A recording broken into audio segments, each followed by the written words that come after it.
I'm going to save my, and this won't surprise any of you, I'm going to save my harshest criticisms of PR for the academic community, and I include myself in this.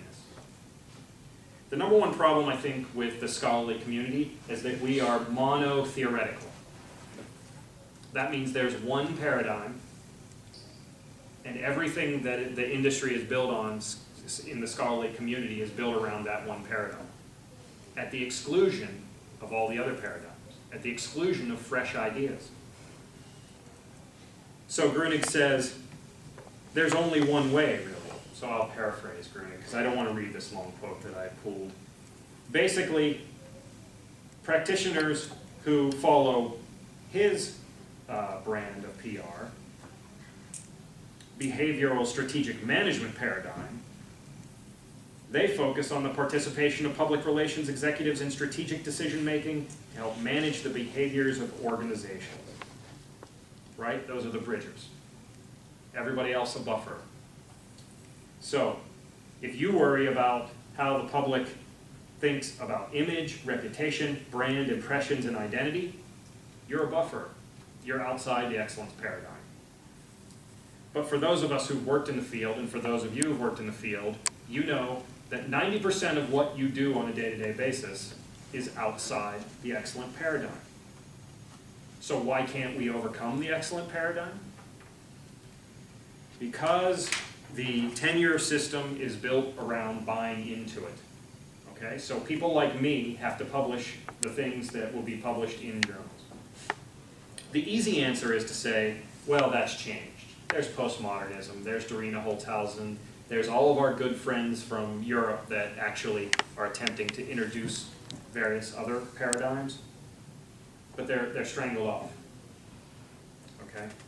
So Annie brings up a study today in her master's proposal defense that basically says, here's two scholars that went out and surveyed the scholarly community and the practitioner community. They found the disconnects, published them in PR Review, I believe in PR Review, and nobody pays any attention. It just keeps right on going. Let's go back to excellence, back to excellence.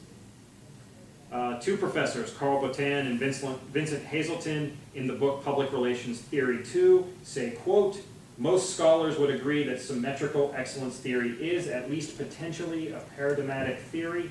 Most would also agree that it's the only such paradigmatic theory yet developed in public relations. This speaks well for the symmetrical excellence folks and ill for the rest of the field.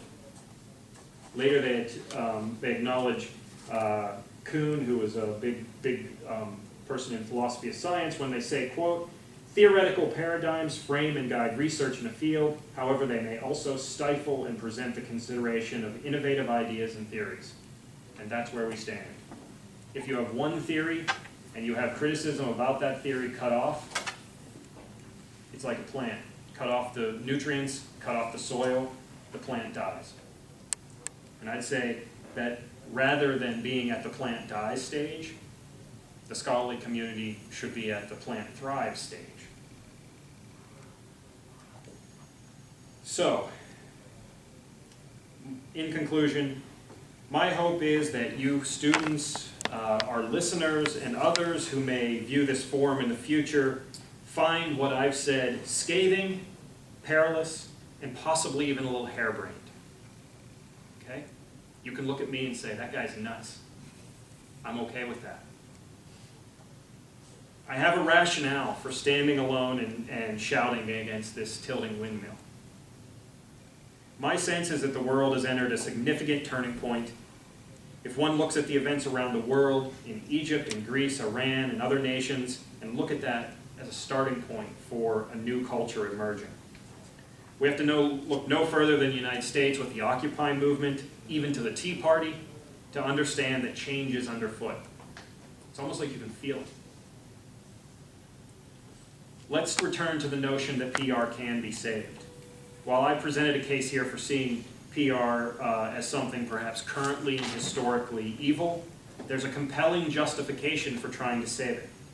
In this new cultural epoch, PR can truly serve, if I may paraphrase the words of Bowen, as the consciousness of organizations. Presently, though, PR is on the gurney. We have an opportunity to bring it back to life. That opportunity rests in education. All of us old people say we hope that the next generation gets it right. But god damn do I hope the next generation gets it right. Otherwise, I'm wasting my time. You all have to figure it out. That's why I love the fact that this class is 75 or 80% international students. You all have a real opportunity to go and start things the right way. Together we can bring this profession respect, we can create the discipline around the profession, and perhaps most importantly, we'll be able to tell our parents what exactly it is that we do every day, why it's important to society at large, and we'll be able to be proud to say that we work in public relations. Thank you.